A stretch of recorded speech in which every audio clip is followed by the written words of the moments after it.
Hi friends, मैं हूँ doctor Snehal. मेरे चैनल में आपका स्वागत है। आज मैं आपको बताने वाली हूँ विटामिन डी के बारे में और उससे होने वाले हेयर लॉस के बारे में। क्या आपको भी हेयर लॉस होता है? हो सकता है आपने सभी उपाय ट्राई कर लिए, आपने सभी घरेलू नुस्खे ट्राई कर लिए, फिर भी आपका हेयर लॉस नहीं रुक रहा है। तो हो सकता है कि आपको विटामिन डी की कमी हो सकती है। मोस्टली वर्ल्ड के जो 13% लोग हैं उनको विटामिन डी डिफिशियंसी या विटामिन डी उनमें कम होता है, उसकी वजह से उनको हेयर लॉस के साथ अदर प्रॉब्लम्स भी होते हैं। लेकिन ऐसा है कि मतलब ज़्यादा लोगों को पता नहीं रहता है और वो विटामिन डी नहीं चेक करते हैं। हेयर लॉस के कोई और कहीं और भी कारण हो सकते हैं, जैसे किसी में और कोई विटामिन डी की कमी हो, जिसमें अगर मिनरल की कमी हो या मतलब बहुत सारे ऐसे आयरन की कमी हो, उससे भी हेयर लॉस होता है।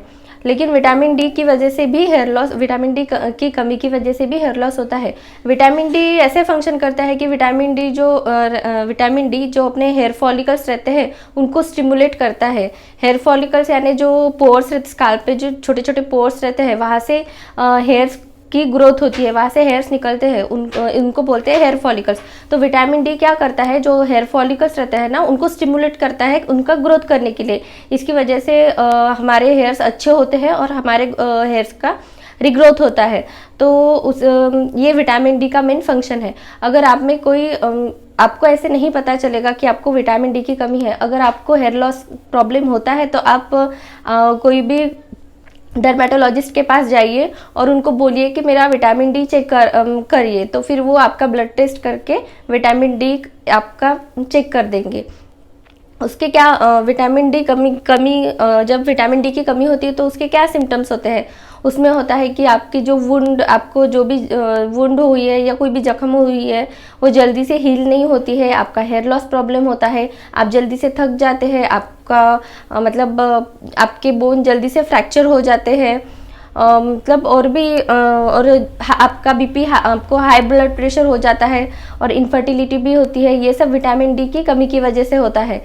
तो और इसको प्रिवेंट और कोई मेडिसिन रहती है और बहुत सारी मेडिसिन रहती है, उसकी वजह से भी विटामिन डी कम हो सकता है।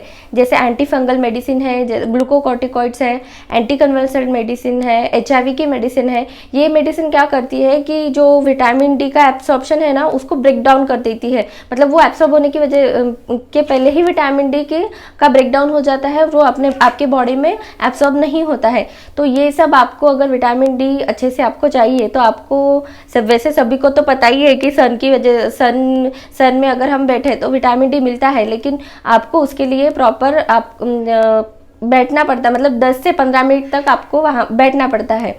तो विटामिन डी की कमी का प्रिवेंशन करने के लिए आपको क्या करना है, आपको सुबह या कभी भी सुबह आपको 10 से 15 मिनट या 20 मिनट तक आपको सन जहाँ पे आता है वहाँ पे आपको बैठना है, सनलाइट में आपको बैठना है।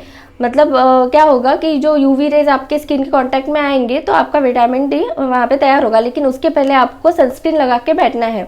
और दूसरा है, जो विटामिन डी के सप्लीमेंट देते हैं डॉक्टर, वो लेनी है। और आपको जो विटामिन डी रिच फूड रहते हैं वो लेने हैं। विटामिन डी फूड रिच यानी मिल्क, सोया, चीज़ और मशरूम, जो फिश रहती है, कुछ फिश रहती है जैसे सैल्मन वगैरह, ट्यूना, ये जो फिश है ये इनमें विटामिन डी की मात्रा ज़्यादा रहती है। तो ये सब आपको फूड कंज्यूम करना चाहिए। अगर विटामिन डी का ऐसा है कि आप जो ये रहते बच्चे रहते हैं, जो ब्रेस्ट फीडिंग बच्चे रहते हैं छोटे, उनमें भी विटामिन डी की कमी होती है। ऐसे नहीं कि एडल्ट में ही होती है, उनमें भी होती है। इसीलिए डॉक्टर जो पेडियाट्रिशियन है वो उनको विटामिन डी सप्लीमेंट शुरू से ही देते हैं। और अगर आपको विटामिन डी ऐसा नहीं, आपको विटामिन डी के सप्लीमेंट अपने मन से नहीं लेने चाहिए, वो आपको आपका जो डर्मेटोलॉजिस्ट डॉक्टर है वही सजेस्ट करेंगे, वो क्योंकि उसकी कुछ मात्रा रहती है, उतने ही प्रमाण में आपको विटामिन डी लेना पड़ता है। अगर आप नेचुरली विटामिन डी लेते हैं तो उसका तो कोई साइड इफेक्ट नहीं है या उसका कोई प्रॉब्लम नहीं होता। लेकिन आप जब विटामिन डी के सप्लीमेंट लेते हैं तो उसका एक डोज रहता है, जो वीक में कोई विटामिन डी का सप्लीमेंट ऐसा रहता है कि वीक में आपको एक बार लेना पड़ता है, कोई मंथ में 1 बार लेना पड़ता है, ऐसा उसका डोज रहता है। तो ये आपके डर्मेटोलॉजिस्ट ही आपको सजेस्ट करेंगे। और ज़्यादा अगर आप अपने मन से या मतलब ज़्यादा उसका डोज लेते हैं तो आपको विटामिन डी की टॉक्सिसिटी हो जाती है। उसमें ऐसा होता है कि आपको वोमिटिंग फील होती है, आपको उल्टी जैसा लगता है, आपको चक्कर जैसा लगता है, नौशिया जैसा लगता है, आपको किडनी प्रॉब्लम हो सकती है। ये सब प्रॉब्लम अगर आपको अवॉइड करनी है तो आपको प्रॉपर अमाउंट में विटामिन डी लेना पड़ता है। तो मेरा सजेशन यही है कि अगर आपका हेयर लॉस हो रहा है और आप सभी उपाय ट्राई कर चुके हैं तो आपको मतलब डॉक्टर के पास जाना चाहिए। और उससे विटामिन डी की वजह से एंड्रोजेनिक एलोपेसिया भी होता है, जो मेल में जो बाल्डनेस रहती है, जो मेल के यहाँ के जो बाल झड़ जाते हैं वो उसको बोलते हैं। तो आप मतलब सभी नुस्खे अगर आपने आजमा लिए हैं फिर भी नहीं हो रहा है आपको, मतलब आराम नहीं पड़ रहा है, तो आप विटामिन डी का चेक करा लीजिए। और ऐसे होता है ना कि मतलब जो मेट्रो सिटी रहती है और अभी कोरोना का जो पीरियड था तो उसमें क्या रहता है कि वर्क फ्रॉम होम ही चालू है ऑलमोस्ट सभी पीपल का, जो भी इंजीनियर वगैरह है, तो उनमें क्या होता है वो घर में ही बैठे रहते हैं, तो उनको विटामिन डी की कमी, मतलब फिर उनके हाथ पैर दुखते हैं, उनको ये सब प्रॉब्लम हो जाता है, हाथ पैर दुखने लगते हैं, उनको हेयर लॉस हो जाता है, लेकिन उनको नहीं समझता कि क्या प्रॉब्लम है। तो मतलब हमारे क्लिनिक में तो ऐसा मोस्टली मतलब देखा गया है कि जब भाई हम पूना में थे, मतलब मोस्टली मेट्रो सिटी में कैसे वो बाहर नहीं निकलते, घर के घर में ही रहते हैं, तो उनमें ज़्यादा परसेंटेज पाया गया है विटामिन डी का, कम परसेंटेज पाया गया है।